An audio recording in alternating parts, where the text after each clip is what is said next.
All right, let's talk basketball, shall we? Deep dive now to the NCAA tournament, and the journey to the Final Four is in San Antonio, or to San Antonio rather, begins tonight in Dayton, Ohio, and that's where the Texas men's basketball team will take on Xavier in the first four, the play-in game to the NCAA tournament. After a strong run in the SEC tourney, the men's basketball team did somehow make it.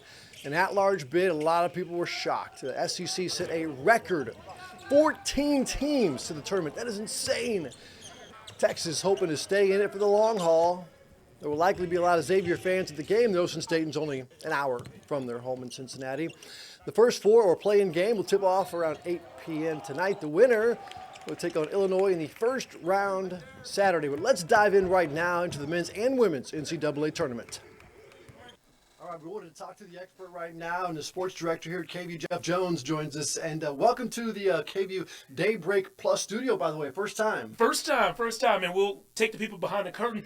Rob, you and I were just talking. I haven't been in here to do anything like this before, and it's wowing me with all the different camera angles and everything. Y'all got a nice setup. They're fancy. You're fancy. They did it right. I just sit in front of the mic. But this is a big time for basketball fans, but UT fans especially. First, before we get to March Madness, how in the world, and we're happy for Texas, how did Texas get in at that large bid? Yeah, when I heard the word how, I knew exactly what you were going to ask. And it's a fair question. Yeah. And actually, Texas has tied a record, an all-time March Madness record, and it's not necessarily the one you want to tie. Their 15 losses, the most for an at-large team to ever make the tournament. Wow. 15 losses. So that question is a common one and a fair one. How did they get in? And really what's behind that is the fact that the scales have changed recently, and there's more weight given to big schools from great conferences, and this year's SEC was historically great. Yeah. And so last year and in previous years where we might see some smaller schools steal the spot that Texas stole, Texas gets it now, and it's really because they're in the SEC. You got to feel bad, though, for some of the teams that worked so hard and it had 4 losses, 5 losses, and they're sitting out after Selection Sunday. I mean, seen it before. Do I have to feel bad for them? Well, no, we don't. But we've been doing sports for a long time, and so those little teams. Sorry, but not sorry. Sorry, not sorry. Yeah. And it is rough for them, especially the teams who played really well during the regular season and then maybe hit one roadblock in the conference tournament, and that loss at the wrong time is what cost them. But selfishly, I like to cover March Madness, and if Texas gets hot right now like they have been over the past week or so, hey, if they can turn that into 3 or 4 wins and, get the KVUE sports team on the road for a Sweet 16 I see what it is. Okay. Yeah. They're ulterior motives for sure. Absolutely. That's a great time. And Texas is a great team. They could turn it on at any time.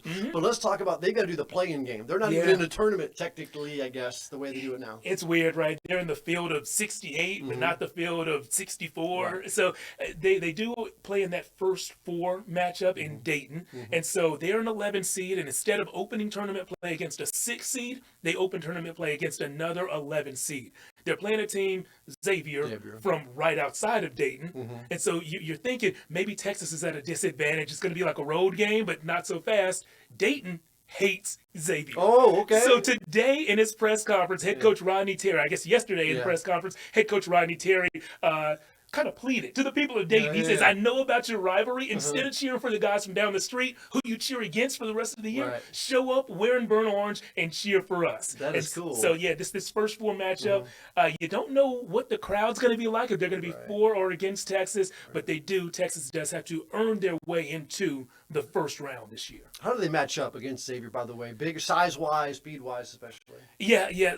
Size-wise, Texas has a guy, post player, Caden Cedric, who he can bang with anybody. He's got good height on him. He plays above the rim. And if there is a smaller, kind of slighter post presence, well, Caden can bang with him, and we expect to see something like that against Xavier. We asked the guys, the Longhorns, if this Xavier team reminds them of anyone they played against this year. They said a little Kentucky, a little Vanderbilt. Those are teams that the Longhorns have had success against, have had good wins. Rodney Terry told us maybe the best win of the season actually came recently against Vanderbilt. So what is it going to take, do you think, for Texas to make a run? Not just win the play-in game, but the actual tournament. What do you think it's going to take to make that run? To, as you think, Final Four maybe to be nice, maybe it's a little bit Is that what I think? I don't know if Texas... Sweet 16, Yeah. Sweet 16. I wouldn't mind seeing them in the Sweet 16, and, I haven't finished filling out my bracket, but I go back and forth. Is this Texas team one that's going to go to the round of 32 or to the Sweet 16? So if they're going to hit their peak potential, which is what we're talking about, I think it's because they're going to believe what they're selling to us. And what they're selling to us is that this is a team that's finally healthy, and that's important. They have a lot of veteran guys who they got out of the transfer portal, and they've spent some time on the IR, on the sideline, not playing. Right. Now their team is fully healthy for the first time since non-conference play, and they have a guy named Kendall Weaver, who not a lot of people are talking about, and I get it. He's never going to lead the team in scoring, assists, or rebounds, but he's always going to lead the team in effort, and the team is open about it. When Kendall is on the court, he's giving it his all, and you don't want to be embarrassed by comparison. You don't want to be the guy slacking off when Kendall's out there giving it his all. So the fact that he's out there giving high energy, they tell us that raises everyone's energy level, and you can kind of see it. We saw that through the SEC tournament, and this is a team that looked pretty good in the SEC tournament. They got bounced to Tennessee. Tennessee, the top 2 seed in this year's tournament. So if Texas can go toe-to-toe with teams like that, they might be able to advance to the Sweet 16, or you hinted at something else.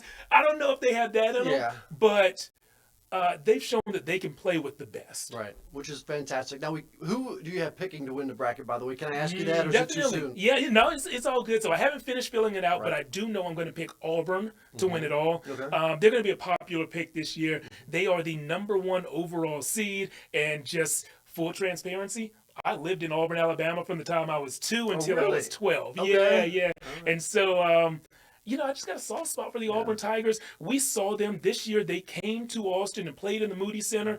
That was a game. Remember, I said that Texas can play with the best. Auburn was the #1 team in the nation when they came and played in the Moody Center, and they beat Texas, but not by much. This was a 2-possession game late in that game. And so we saw when Texas is up and rolling, they can play with anybody. But when Auburn is playing at their best, this year they have looked like the best team. So they just have to piece that together. Oh, man, it's an exciting time, but we have to really talk about the women, because Texas women, they were #1 for how long, and now they're doing fantastic. Yes. What a program! And now they're the #1 seed in their bracket as well. Yeah. They're on Saturday. Yeah. And Rob, I got to continue singing your praises, man. All day long, people, when they see me walking around, they want to talk about the tournament. They want to talk basketball. You were the first one to, in the first sentence of our basketball conversation, you say, the men's team is great, but tell me about the women's team. And I really can't say enough great things about this team. They have a perfect mix of veteran leadership, players who have been 3-year starters, some players who have been starters and key producers here at Texas and at other schools, and they have a young elite talent in Madison Booker. This young woman can play 1 through 4, so that's point guard, shooting guard, small forward, and power forward, and she can succeed at all of those positions. When she enters the WNBA draft, which won't be this year, but in the future when she does, I expect her to be a top 3 or 4 pick. She is a program changer. And when you pair her up with a guy like Vic Schaefer, who knows the X's and O's as well as anyone in the sport, you can get a special run. You'll remember that when Vic Schaefer was here his first 2 seasons, he led the Longhorns to the Elite 8. And those teams, nothing against those teams, but talent-wise, This is better. Those teams don't compare. This one's way better, like you said, Rob. So there is no ceiling for this team. There's no team in the nation that this year's Texas Longhorns women's basketball team can't beat. And honestly, if they bring their A game and they catch somebody on the right day, they might end up beating everybody decisively. Okay, so the only real, though, a little bit of concern is obviously South Carolina, because the last 2 meetups, but they won't meet them until later on, I guess, in the matchups. That's right. So we won't see that matchup for the 4th time this year until later in the tournament. And like we said, that they have matched up already 3 times. South Carolina won 2 of those. Texas won 1. Texas proved they can play with South Carolina. They can beat South Carolina. But Texas must bring their A game. Right. If they bring anything less than that, well, it's going to go towards the team that's been there and done that. South Carolina going for their 3rd national championship in the past 4 years. Texas is in the way, though. I think Texas can do this. What's your pick for the women's side? Texas Longhorns. That's it. I think they're going to do it. Yeah, I really, really do. It's just that mix of talent, leadership, experience, and head coach Vic Schaefer, hammering it home on the X's and O's. And when we talk to this guy, and we have like these Zoom press conferences with him all throughout the season, and I think it's because like it helps his schedule, keeps him efficient. But when we talk to him, they'll be in the middle of like an 11, 12 game win streak, and Coach Schaefer only wants to talk about what's not going right. You can see it on his face. It's not just talk. So he keeps their minds right, their minds focused on improving year round. And I think this is where we see it show up in March. It sounds like Tom Brady. He's only talking about what goes wrong. He never talks about the good things, Super Bowl wins, talks about the losses. All right, what do we need to know? Is there any surprise teams? Is there anything else that you can think about from March Madness? Let me see. I think it's just for the casual fans out there, the ones who fill out the men's bracket and try to watch all the men's games until that bracket is busted. Please do not make the mistake of forgetting about the women's side. Oh, yes. Because, that sport, that game is on the rise, and the Texas Longhorns are at the forefront of it. It is an excellent product to watch on the court, and if you haven't tuned in all year, right now is the best time to tune in. And this Saturday, they're going to be home, right? Yeah. The first 2 rounds, in theory, as long as there's not some massive upset early, the first 2 rounds, they will be at home.